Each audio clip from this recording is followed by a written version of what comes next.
Tony Gonzaga ipinahayag na sabik na siyang masilayan ang anak nina Alex at Mikey. Starshine PH.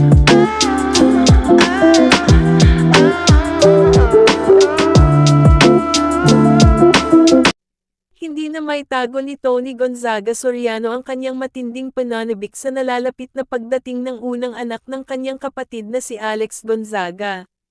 Ayon kay Tony, sobrang excited na siyang makita at may akap ang kanyang magiging pamangkin. Ibinahagi rin niya na malaking biyaya ang pagdating ng sanggol para sa buong pamilya Gonzaga. Matagal din nilang ipinagdasal ang pagkakataong ito kaya doble ang kanilang kasiyahan. Hindi rin napigilan ni Tony ang ipahayag ang kanyang suporta kina Alex at Mikey Morada sa bagong yugto ng kanilang buhay bilang mga magulang. Naniniwala siyang magiging mabuti at mapagmahal na ina si Alex sa kanilang magiging anak.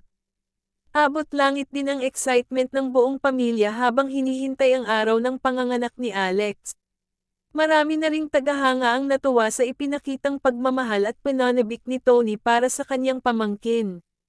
Patuloy namang ipinagdarasal ng pamilya ang ligtas na panganganak ni Alex at ang mabuting kalusugan ng sanggol.